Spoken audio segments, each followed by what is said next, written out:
Bonjour à toutes et à tous, bienvenue sur ma chaîne. Comme d'habitude, vous pouvez me joindre au 07 70 01 32 65. Voilà. Donc, je voudrais vous parler aujourd'hui d'une différence que l'on va faire. Donc, je vais le faire en deux vidéos. La première, je vais traiter donc de la personnalité toxique, comment la définir, au travers d'un questionnaire d'une vingtaine de questions. Et sur une autre vidéo, j'aimerais pouvoir vous démontrer que ce que l'on nomme comme manipulateur pervers narcissique, ou bien, comme aiment dire les psychiatres, manipulateurs à forme perverse, eh bien, sont vraiment très similaires et pourtant dans leur attitude réagissent, on va dire, pour attaquer leurs victimes de différentes façons. Donc la première chose, c'est comment en fait repérer les personnalités toxiques en quelques minutes. Donc en fait, je me suis penché sur un questionnaire qui a été mis en place par Grégory Michel, qui est psychologue clinicien et qui est très intéressant puisqu'il établit donc sur un questionnaire en fait un score qui va de 0 à 3 et qui permet finalement de définir un petit peu ces personnalités dites toxiques. Alors, par exemple, on pourrait se poser la question suivante. Alors, le patron, le collègue, le conjoint, son simple voisin, sont-ils toxiques? Ça, c'est la grande question que l'on peut se poser. Alors, la première chose pour le définir, c'est la personne toxique, donc elle arrive sans peine à ce qu'elle veut des autres en utilisant son charme et en la séduisant. Là aussi, vous remarquez qu'il y a un rapport avec le manipulateur à forme perverse. Donc ça, c'est important de le savoir. La personnalité toxique, n'éprouve absolument pas de remords pour les actes dont les autres se sentent généralement coupables. Donc ça, c'est intéressant aussi. Et on retrouve de nouveau une similarité avec la personnalité à forme perverse. Donc ça, c'est important. Ensuite, en troisième point, eh bien, il va être amené à faire des choses dangereuses à partir du moment où elles sont excitantes, voire illégales. Donc ça, on peut mettre cette attitude sur une sorte de recherche psychique d'émotion, d'intensité, un petit peu comme quand voilà, ça apporte quelque chose à l'esprit, ça apporte quelque chose au corps, ça va donner du tonus, du peps, et ça va devenir extrêmement intéressant. Donc ça va stimuler en fait une certaine partie du cerveau. Ensuite, il est possible que la personnalité toxique ait été en fait impliquée dans des activités délinquantes, illégales, par exemple des viols, des violences, des arnaques, des usurpations d'identité, etc. Voilà, donc ça c'est important aussi de le savoir. On peut donc penser, et ça c'est une grande différence avec le manipulateur à forme perverse, la manipulation à forme perverse, on a affaire ici à une personnalité qui est prête en fait à aller au-delà des lois pour jouir intérieurement aussi d'une sorte de... on brave l'interdit, donc on est heureux, et cette action va procurer en fait du plaisir à l'esprit. Sixièmement, on peut dire aussi qu'il ment avec aplomb et rapidité lorsqu'on lui pose des questions embarrassantes. Alors ça aussi, c'est un point commun avec le manipulateur pervers, à savoir, il va mentir. Donc on retrouve dans cette personnalité toxique le jeu de la duplicité, c'est-à-dire l'adaptabilité quasi immédiate face à une question pour éviter d'avoir à être découvert, et aussi, pour ce cas de figure précisément, la capacité de pouvoir adapter son attitude immédiatement face à la question posée. Ça aussi, c'est très intéressant comme attitude, c'est s'ennuyer en fait des activités routinières. Donc voilà, des choses qui peuvent être relativement intéressantes pour d'autres. Là, lui, il va trouver ça agaçant. Pourquoi? Si on fait le rapport avec la deuxième question, eh bien c'est le fait qu'il ne va pas trouver d'excitation, donc de plaisir d'ordre psychique face à la routine, qu'il va fuir en fait assez rapidement. Alors, il y a aussi dans la personnalité toxique quelque chose d'intéressant, c'est que la personne va s'énerver davantage, donc il va se fâcher plutôt au lieu de se sentir coupable ou de s'excuser lorsque quelqu'un découvre qu'il ou elle a fait quelque chose de mal. Ce n'est pas du tout le cas du manipulateur pervers narcissique qui, au contraire, lui, ne va jamais reconnaître qu'il a fait quelque chose de mal, il en est à proprement parler incapable. Donc là, cette personnalité toxique va montrer par une attitude finalement de révolte. Moi, j'ai tendance à mettre un peu cette attitude comme celle d'un enfant qui est pris la main dans le sac face à une bêtise qu'il aurait pu commettre en disant non, non, c'est pas moi, hein, c'est lui, c'est l'autre, etc. Donc il va y avoir une adaptation et on retrouve aussi dans cette idée de braver l'interdit une forme de jouissance psychique, on va dire, face au plaisir. Peut-être qu'il a déjà consommé des drogues illicites. Alors, je n'aime pas le mot drogue illicite, je dirais simplement que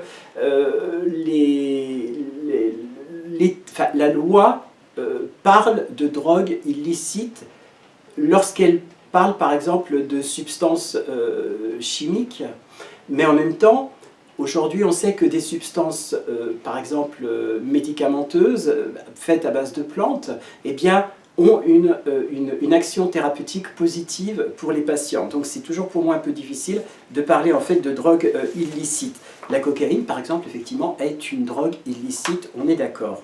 Alors, en 10e point, la personnalité toxique va critiquer, dévaloriser et va remettre en cause les qualités personnelles ou professionnelles des autres personnes qui lui sont proches. Là aussi, vous trouvez quelque chose de très intéressant avec le manipulateur à forme perverse. Néanmoins, la seule différence qu'il va y avoir avec le MPN, c'est que cette personnalité toxique ne va pas utiliser en permanence comme arme cette dévalorisation de l'individu pour l'amener finalement à obtenir de lui en fait une forme de domination, enfin le dominer pour l'amener à ce qu'il rentre dans son jeu. La personnalité toxique, elle le fait avec plus de méchanceté immédiate et ça va s'arrêter après. Il n'y aura pas une continuité en tout cas sur la longueur.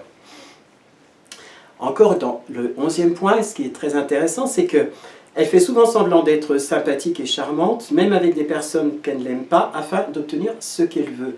Là, on retrouve un lien, par contre, avec la personnalité perverse, en tout cas à forme perverse, manipulation à forme perverse, dans la mesure où elle va agir de la même façon.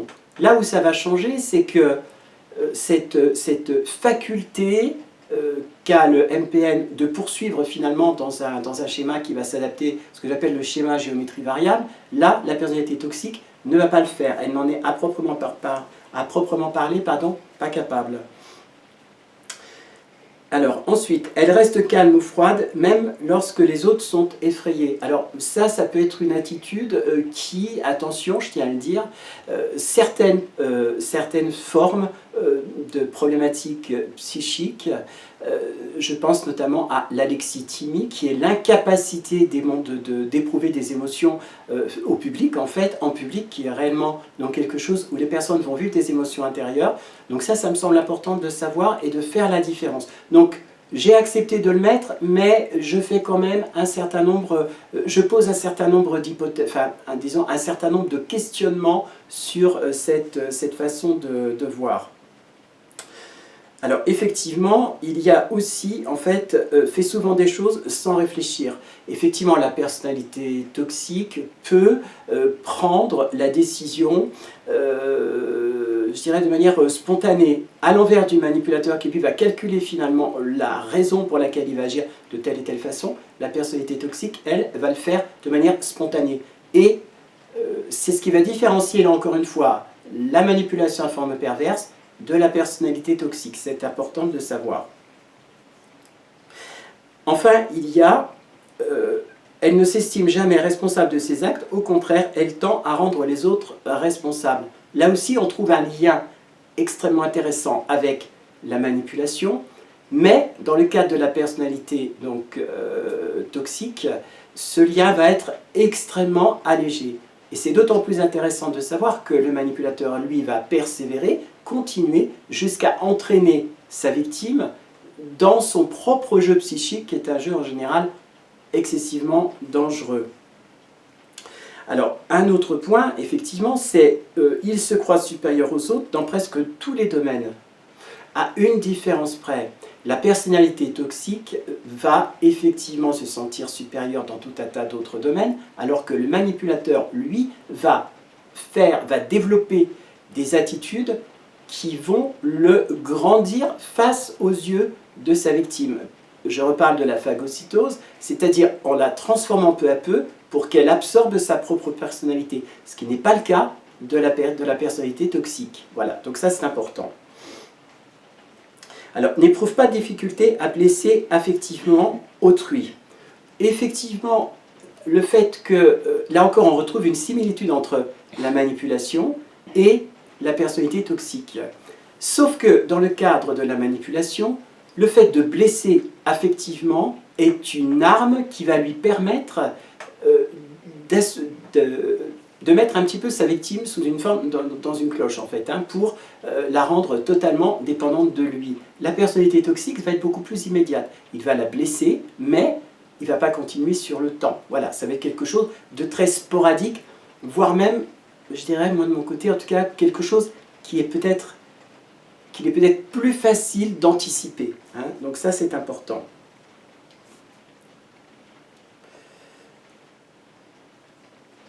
Une autre chose, c'est qu'il engendre facilement des sensations de malaise, de gêne, d'absence ou de liberté chez autrui. Le manipulateur, lui, ne va pas du tout agir comme ça. En fait, la différence entre cette personnalité toxique et la manipulation, c'est que cette gêne chez autrui, eh bien, la personne qui en est victime va le ressentir. Dans le cadre du manipulateur, c'est totalement impossible puisque la situation, on le connaît, le manipulateur va prendre le temps de pouvoir développer toutes ces contradictions pour amener la victime à penser qu'en fait, eh bien, c'est quelqu'un de parfaitement normal. Chez la personnalité toxique, ça va être quelque chose de beaucoup plus spontané, de moins réfléchi, comme on l'a vu aussi au fur et à mesure en fait, du développement. Alors, elle est très douée pour faire croire aux gens qu'une histoire fausse est vraie. Ça, c'est vrai aussi chez le manipulateur. Le mensonge, dans les deux cas, est très intéressant. Et c'est cette similitude sur laquelle j'appuie depuis tout à l'heure, entre la personnalité toxique et la personnalité manipulatrice à forme perverse. Mettre le mensonge, établir le mensonge comme une vérité est commun, finalement, à ces deux problématiques psychiques. Sauf que il y a pour moi un intérêt psychique à la personne toxique parce qu'elle peut être psychologiquement aidée, en tout cas en thérapie. Hein. Donc ça, c'est quand même relativement important aussi. Ensuite, elle se laisse moins influencer par ses émotions que ne le font les autres personnes. Oui, effectivement, et c'est encore une très grande importance avec le manipulateur pervers narcissique, qui lui ne va en aucun cas se laisser influencer d'aucune façon face aux autres dans son émotionnel. En fait, hein, il n'en a pas, il va s'adapter, ce qui n'est pas le cas de la personne toxique, de la personnalité toxique. Alors, une autre similitude, c'est ne tient pas ses engagements et ne termine pas ses tâches professionnelles, par exemple. Pour la personne toxique, le manipulateur, lui, en général, il a réussi à structurer son existence sur la base du mensonge et dans l'absolu, il est parfaitement capable de tenir une vie professionnelle stable, ce qui n'est pas le cas de la personnalité toxique, qui va peut-être changer régulièrement de travail. Et là, je parle plus d'instabilité psychique que de réelle, finalement, pathologie, ce qui est le cas de la manipulation à forme perverse. Alors, il parvient à faire accomplir aussi aux autres des actes qu'il ne souhaite pas réaliser. Et là, on est, et ça sera peut-être ma conclusion, on est vraiment dans un point extrêmement similaire à la manipulation pervers narcissique, parce que amener un individu sous emprise à faire quelque chose qui est contre-indiqué finalement, voire totalement illégal, j'en ai parlé au fur et à mesure des vidéos, c'est peut-être le seul lien qui me semble être important pour faire bien la différence entre la personnalité toxique et la personnalité manipulatrice à forme perverse. Voilà. Alors, ces quelques questions semblent peut-être finalement correspondre aussi à des vécus hein, entre la manipulation à forme perverse et la personnalité toxique. Néanmoins, je le répète, c'est un peu comme le borderline, la schizophrénie, vous avez des similarités, des similitudes, on va dire, dans l'expression de cette pathologie, mais en même temps, vous pouvez avoir chez le MPN comme chez la personnalité toxique un certain nombre de choses qui vont faire croire que l'une et l'autre sont sur le même chemin. Donc par exemple, pour les deux, ce que les gens aiment bien reconnaître, manipulation à forme perverse. Ce qui m'amène enfin à je dirais, à une autre forme de discours au niveau des vidéos. Au fur et à mesure de mes consultations, j'ai appuyé tout le temps sur le fait que il est très facile de mettre en boîte en fait globale en disant voilà, c'est un manipulateur pervers narcissique, et très souvent les patients, les personnes concernées ne font plus la différence entre une personnalité toxique d'une personnalité manipulatrice. Or, il y a vraiment une différence, et c'est tout aussi important pour la personne qui est victime de ces attaques morales de bien comprendre que le travail qu'elle fait n'est pas forcément lié à la problématique qu'elle a prioritairement exprimée au cabinet. Merci pour m'avoir écouté, à très bientôt, ciao. Merci à tous, au revoir.